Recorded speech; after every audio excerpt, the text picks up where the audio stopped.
Hi, baby boomer fans. We are Jackie and Janine, the Pfeiffer sisters, and love to talk about the 1950s, inviting you to reminisce with us as we explore experiences of that decade.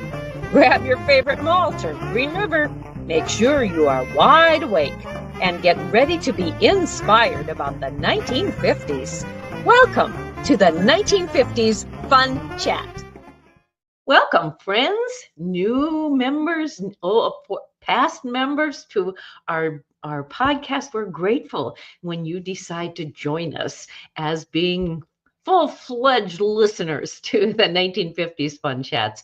They're great pieces of history to learn about. And Jackie, where are we going from here today? Well, before we go anywhere, I'm going to remind everybody, as I always do, to check out that website below, www.whilethewindmillwatch.com. There you'll find all sorts of information about these fun chats, the past ones. This is number 181, for a variety of topics that cover the 50s, sometimes previous to the 50s, sometimes beyond the 50s, but all recent history. Now, this fun chat is was kicked off by our book, While the Windmill Watched, a slice of rural America in the 1950s. So the website will give you information about the book, the vendors, the authors, and so much more. So check it out. So today, though, we're going to introduce you to a gentleman who is from North Dakota. If one is fortunate enough to have been raised in a rural community with extended family nearby, it is likely that positive influences have helped shape a child and therefore the adult. Born in 1955 in Barnes County, North Dakota, Scott Flach grew up in Hastings and Litchfield, North Dakota. The marriage to Donna Regner produced 2 children, 8 grandchildren, and 4 great-grandchildren. Scott has a Bachelor of Science degree from the University of Mary in Management Information Systems and an associate's degree in computer programming from the North Dakota State School of Science. He has retired from a 40-year career in information systems, with 37 of those years being employed at Basin Electric Power Cooperative. Scott and Donna live on a 40-acre horse ranch that they built from bare land out of nothing and raised it to what it is today. So Scott, welcome to the 1950s Fun Chat. Mm-hmm. Thank you. Welcome. We are looking forward to hearing about your early life and has it progressed to what it is today. So to begin that, give us a picture, please, of growing up in a small rural community surrounded by family. Okay, well, both my grandparents and my aunts and uncles all were within 10 miles of where we lived. The first 6 years of my life, we lived in Hastings, North Dakota, and my father had a service station there. And then between first and second grade, we moved to Litchfield, which was just 6 miles away, and my dad moved his business and we moved our house. And when we moved to Litchfield, my grandpa Verdine had retired. And so we were just a block away from him then. And so I got to spend a lot of time with Grandpa and Grandma, especially Grandpa. The town was full of kids, and many kids my age. I think if they talk about it takes a village, in a little town like that. Everybody knew each other. You had lots of freedom to play and run and have fun, but if you goofed up, everybody knew you, and it leaked back to your parents. So you there were no secrets. No secrets, no. But we just had a ton of fun.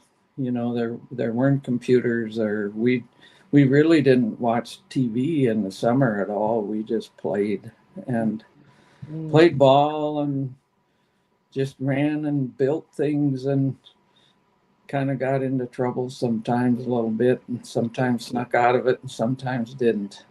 Hey, Scott, you mentioned about, oops, let's do this differently. You mentioned about moving your house from Hastings to Litchfield. How was that accomplished?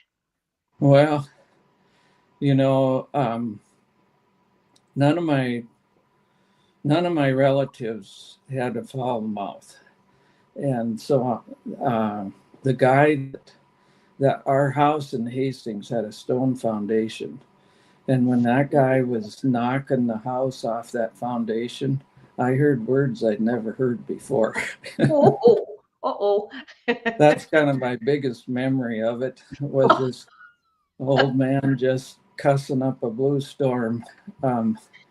And there, anyway, they basically put it up on timbers. The house, like so many houses then, had been built on two ends and one side, and they somehow got piers under that. And I was so young, I don't know how they got it down the road because it had a bedroom off to the side, but they did. Was it on a truck bed? Would they put it on a truck bed? Yeah, it's huge piers that they put it on, and then there's dollies under each end of the piers, and then a truck connects to the dollies, and then they basically, I didn't watch them. I don't know how they slid it over onto the basement in Litchfield. I didn't see that, but anyway. Was it quite comforting to have your house at Litchfield rather than starting over with a new home? Yeah. It's kind of different, because everything else is the same, but the house is the same. And of course, my dad had his business in a different building, and so on. Lots more kids to play with in Litchfield, and it was a bigger town. Tell us about that service station and where that your dad owned. And did you have a job there? Well, yeah, all of us worked there some when, and not that he was a slave driver. We would never miss a ball practice or anything like that, or some fun kid event. But as soon as he could trust us to count back change, then we'd pump gas. And I don't really know how he figured out when we could. I don't remember him giving me a test. But I don't know if I was fourth, fifth grade when, they used to teach you how to do that in school. Yes.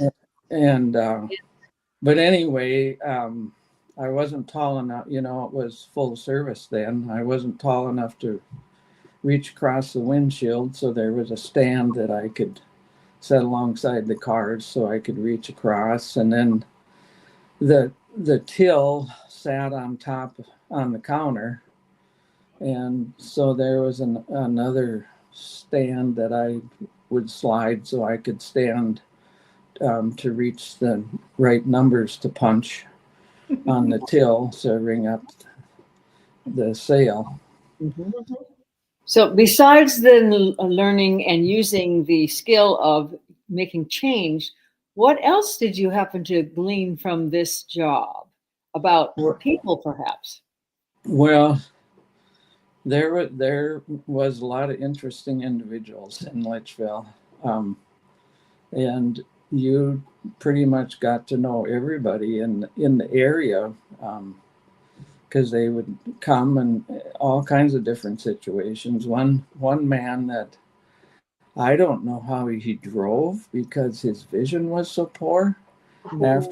After you'd get done filling up the gas, he would put his nose right up to his nose against the glass on the pump to see how much it cost. And then the other thing in those days, in addition to counting back change, you had to know how to write a check, because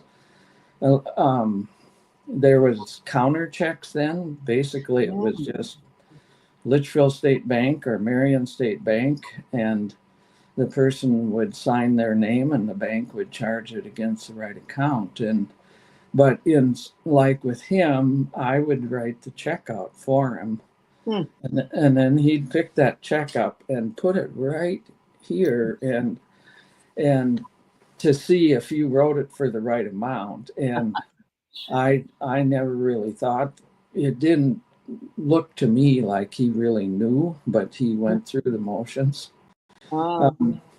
Did he sign it? Was he able to sign it? Yeah, he signed it. H.O. Oh. H.O. Belling was his name. Uh-huh. And he was, interesting thing, he was a very good farmer. And, you know, one of the deals then, I remember driving with my parents and with my grandparents looking at crops. And one of the big things then people would look at, you know, if you're a good farmer, your rows were straight. Exactly. And that was a big deal, you know. Now it's all computerized, but and his rows were straight.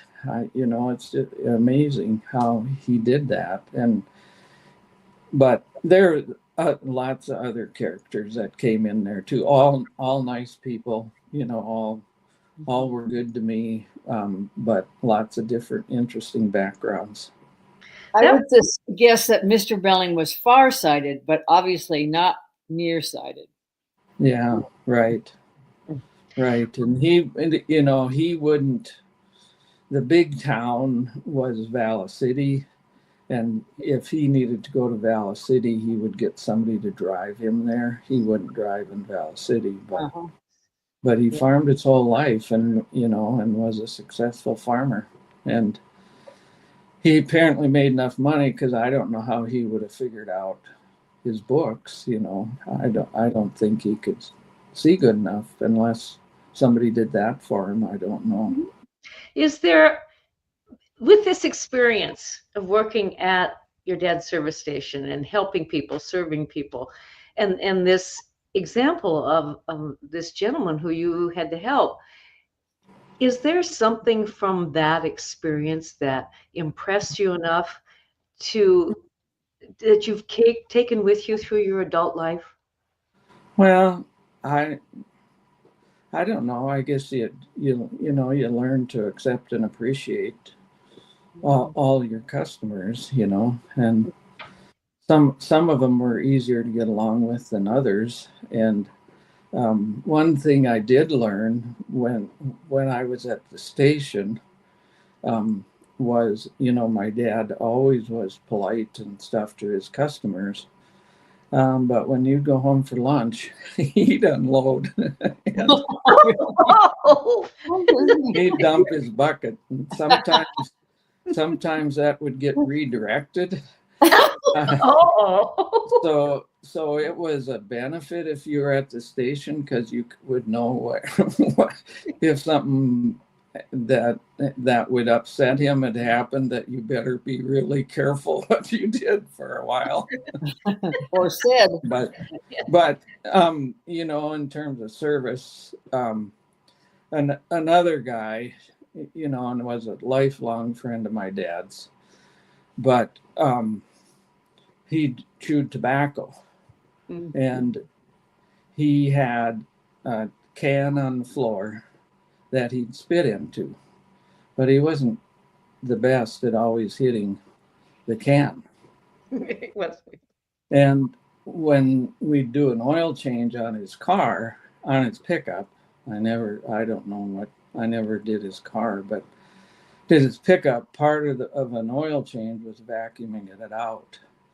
And oofta, that wasn't much fun. It just smelled awful. Just made you sick to your stomach. But it was part of the service, you know, and that's what you learned. Yeah. So let's move on from service to a pony named Charlie. Tell us about that and how he affected your life. Yeah. You know, always I was just attracted to horses. And my grandma had a Raleigh route, and if she was going somewhere to sell Raleigh products and she knew they had horses, she'd take me along. And I had one uncle that had horses, and I loved to go there. And but always, if there was a horse, I'd get on it, and it didn't matter if, how trained or whatever. I just did. And my dad, like I said, Dad had a service station, so he didn't have farmland or pasture or anything. So one summer, one of his friends had bought a pony for his kids, but his kids weren't big enough for it. So they made arrangements for me to bring it to Litchfield for the summer, and I kind of lived on that pony. We went everywhere. And a lot of at that stage of the game, a lot of people had ponies. There were kind of ponies everywhere. Yes. And my friends had ponies too, but nobody else's pony got as many miles on as mine did. That is awesome. Did you ride and was this, what was the pony's name? Charlie. Charlie. Did you ride him around in the town or out in the country or how? Where?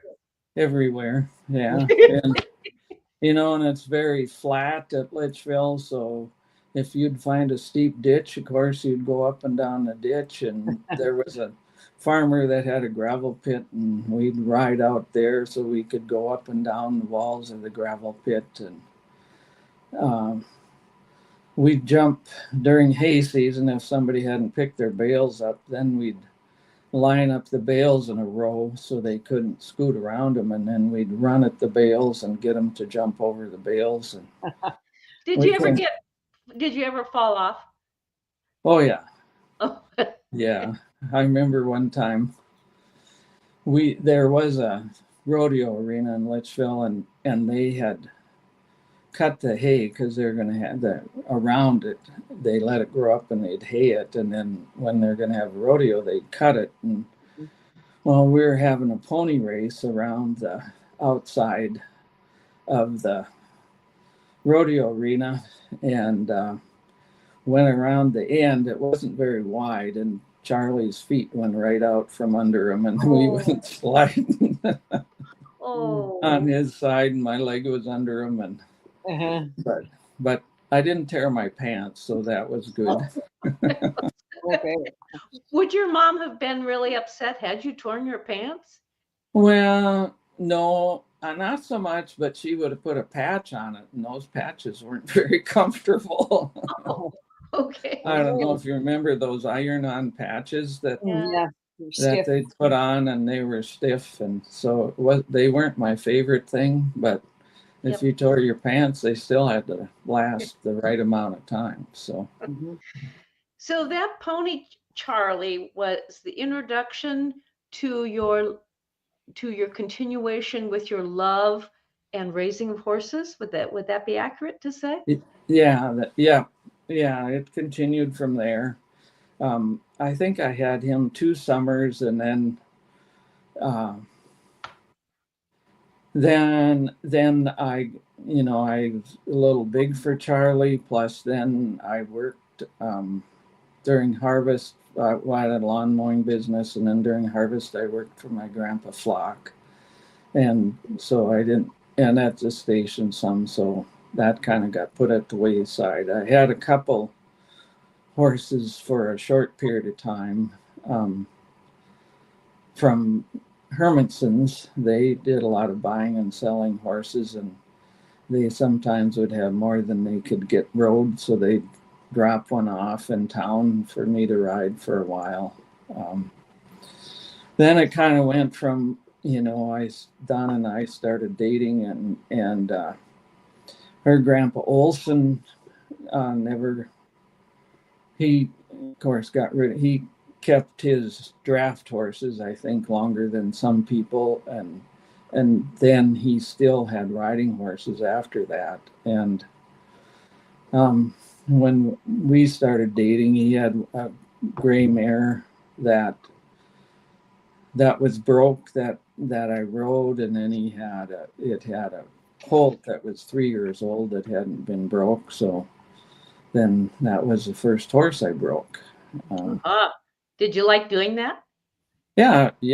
Oh yeah, I really like working with horses and training them and teaching them and developing a relationship and so on. Mm-hmm. What? My father-in-law helped me with I had never broke a horse and so he said I got a summer fallow field. He was farming Sig's land at the time, Sig Olson, Donna's grandpa. And he said, I got a summer fallow field right across the road from the house. I'll go over and dig that extra deep and we'll go over there. And so we did. And he held Patty till I got on. And she bucked a little bit, but the ground was so deep she got tired in a hurry. And she was a kind horse. It didn't, she was easy to train. Scott, we're talking about basically your love story with horses and the progression throughout your life and how they affected your life and how they still are affecting your life. Where now in this love story with horses is your family in this age? You mean today? Mm-hmm. Well, our two kids, when they were growing up, they had horses and they showed in 4-H and so on. Then our daughter, she, I think partially to gain some independence, she went down the road of riding English and riding in dressage and jumping. Mm-hmm. And then my son Chad and I, in the events at the shows, what we were drawn to was reining, and so we both have gone down a path of pursuing reining, and now there's a class called ranch riding that we also do. Can you tell our viewers what a reining class is? Well, I think the best parallel is figure skating. In figure skating, it's a lot about pretty and elegance, and you do large circles and slow circles and things called lead changes and spins like they do in figure skating, and then sliding stops. Mm-hmm. Mm-hmm. It's interesting to hear you compare it to figure skating. I never thought of it like that. Yeah. Yeah. So Scott, do you still train horses? And if so, or you or your son, if so, do you mainly train reining horses? Yeah, reining and ranch riding, and it's similar. It's similar techniques. Ranch riding isn't as technical, so it's kind of a good place to start a horse, and also a place something different, because one of the tricks, in reining is the big deal is they have to be willfully guided, and they are not to be anticipating what's the next maneuver or the next speed, and so you gotta vary what you do at home and in the pen so they aren't always know what the next step is going to be. Interesting. Is this ranch riding class, is that similar at all to trail riding, or is that different? No, it is. Well, they have ranch trail, they call it, where you have obstacles, and that are supposed to be like you would encounter if you were riding on a ranch, things like going over logs and opening gates and backing through things, and then doing the different speeds, walk, trot, and lope, and different variants of how fast at each gate and so on. And the ranch riding pattern is a mixture of those gaits too, where you display how well they steer and respond to different. You're asking for different speeds and transitioning from a lope to a trot, or from a trot to a lope, or things like that. And then, of course, stopping and backing up. And so, Do you have trainers other than yourself who train your horses for reining? well, we didn't. We had pretty much, with a couple exceptions, we've always developed our own horses, and from horses that we've raised. And my son has a full-time job, but he trains in the evenings, and he did on our facility until I don't know, 3 years ago, I think. And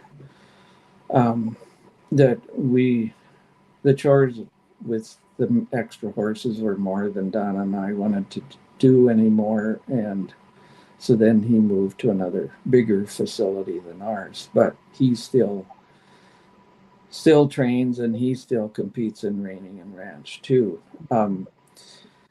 But we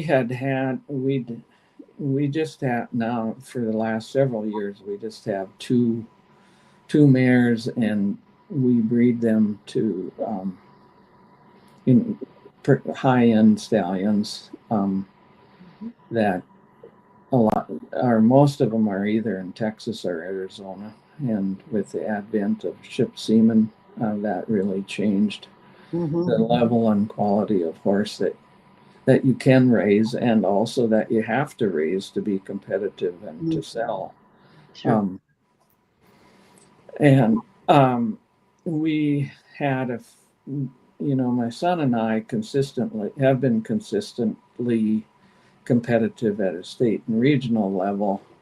But from North Dakota, it's hard. A couple times I went to national events, and that I had a hard time showing to, I didn't show terrible, but I didn't show at the level I could, because, you haul your horse for 2 days, unload it. Yeah. You and the horse are stiff. You're different climate. And anyway, so we had sold a couple of horses that had done well at a national level. So we decided we wanted to compete, see what our horses would do if we had them at a trainer in the area where that's a real hotbed. So I think 3 years now we've had horses with a trainer in Texas by the name of Josh Murphy. And he's been training young horses of ours and showing them, and it's worked pretty well. This was the first year that one was really ready to show, and he placed at the AQHA World Show in reining, and then the year-end high point, he was 7th in geldings and 9th in junior horses. So we were pretty tickled with that. Good for you. And so you trailered your horses from North Dakota to Texas? Yeah. Boy, that was a long trip. What, 2-3 days? Yeah, we do it in York, Nebraska. We drive to there, and there is a veterinarian. His wife has a bunch of stalls, and she also has a place for a couple parties to stay in. Nice. Like a horse motel, huh? Yeah. So that works well. But living in North Dakota, reining isn't. We do a lot of traveling. I mean, so we're used to hauling long ways. It's not unusual for us to go to a show to drive 6 or 8 hours. And so Scott, anyway. Once you train a horse for certain skills, such as in reining, are they able to be trained for in other areas, such as pleasure, or I don't know, a cutting horse? Yeah, you can teach them to do other things, and but what's happened in the horse industry is it, and a certain amount of that is because of AI and breeding to higher end horses, but um, the events have gotten more and more competitive, and so you breed them um, to compete in a particular event. Wow. So like with reining, you'd be pretty amazed. But when those babies are 2 days old, if they're in a place they can run, they'll run and stick their back feet in the ground and slide across the ground. Really? Yeah, it's pretty amazing, and whirl around Whoa! and go the other direction. Um, Interesting. Yeah. yeah, so And just for our viewers' knowledge, AI is not artificial intelligence, it's artificial insemination. yeah, In the right, livestock world. yeah, Yes. yeah, yeah. Well, well, Scott, you and Donna have gone from living in many places, but you decided to buy 40 acres of bare ground and develop that into your ranch. How do you go about developing a piece of bare ground into your ranch? Well, the first year, we bought the land, but we hadn't got our house sold yet, and in town. So the first thing we did that first year is we planted rows of trees, Okay. because in North Dakota the wind blows, and Yep. and so that was the first thing we did, and then we fenced the trees out, and then by the next summer we had some we had gotten the house sold so we could afford to build a house, and we hired somebody to build the house, but I had, while I was in college, I'd worked for a pole barn Mm. carpenter, Mm-hmm. and so I have rough carpentry skills, Mm-hmm. and so I built a 16 by 40 barn, Mm-hmm.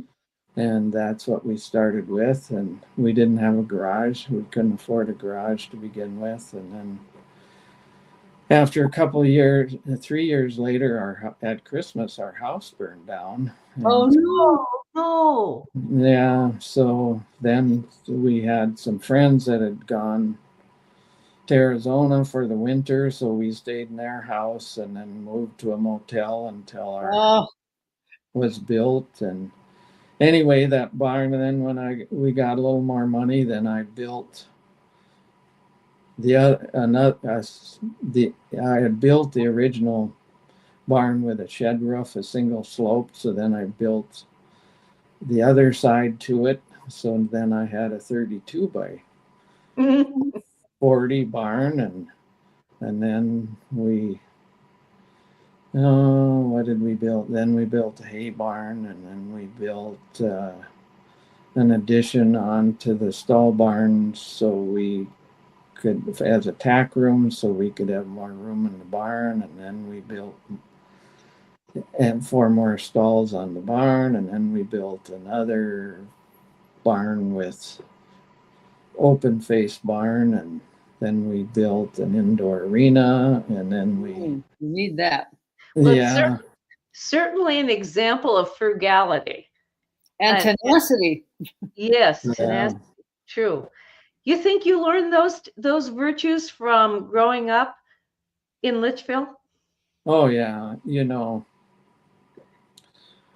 well, my parents were in grade school during the 30s, Mm-hmm. and Mm-hmm.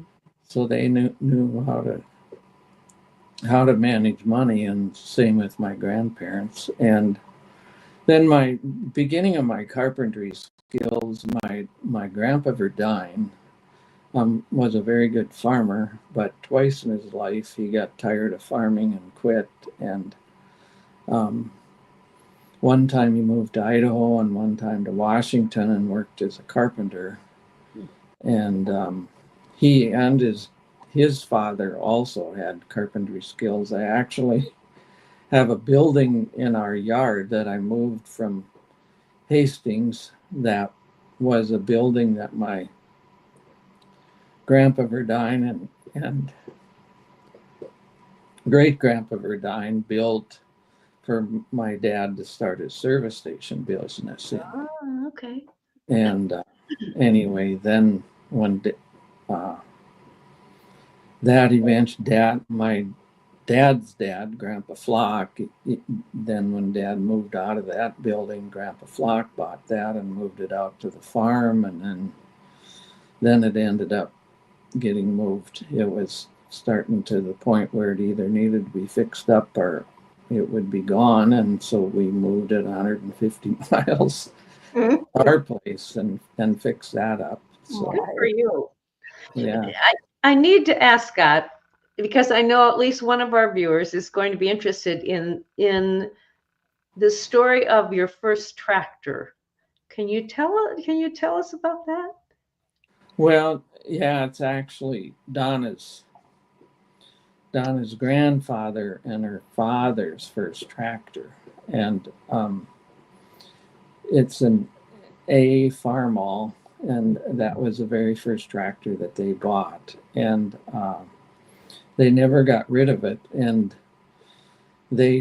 Donna remembers raking hay with it when she was at home, but then after that, they put a belly mower on it, and so it was always used. And then we bought it from the estate. Donna and I did, but we left it at the farm for several years because we had tore out a shelter belt and built a new one, so we used it to mow between those trees. And then last summer, then those trees are grown up, so that isn't such a big deal. So we hauled it to Bismarck, and last summer we cleaned it up and put some clear coat on it so it wouldn't.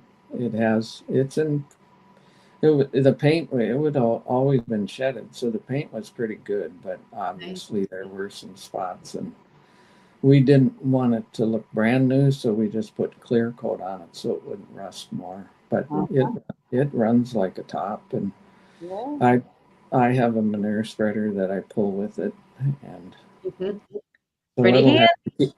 it'll have to keep working. But. Yeah. Well, Scott, as we get ready to close our program today, what one thing from the 1950s, your childhood then, would just pops into your mind as something as very memorable for your life? Well, I think, like, all of the things and we have quite a few items. Like, another thing we moved from the farmstead was the outhouse. Oh, really? From Donna's farmstead, we moved the outhouse, and that was in pretty rough shape, so we rebuilt that. Do you still use it as an outhouse? No. No. It's a conversation piece, huh? Yeah, we store yard tools in it. Sure. But anyway, I think it's the whole sense of work and trying to make things better, and treating people fairly and paying your bills. And I think that's kind of the bottom line. Okay. Good citizenship too. That's what good citizenship and kindness. Yeah. And then of course spirituality, that was huge in my grandparents and parents, and with Scott, us as well. We are grateful that you joined us today and told us your story, and especially the story of your love for horses and how it started way back as a child, even though perhaps you didn't think there was ever going to be a horse in your life, and just how it kept the Lord kept providing those horses for you. And look Yeah. at now where you're at. Yeah, that's amazing. Yeah. Yes. Thank you so very much. We appreciate it. We appreciate that. And Yep. viewers, do join us next time for another lesson in modern history. While the Windmill Watched, a slice of rural America in the 1950s, is the source of our chat. And you can find that at many vendors if you take a look on the line. So until next time, tell your friends, even your relatives, about this 1950s fun chat. Until then, toodaloo. Bye-bye.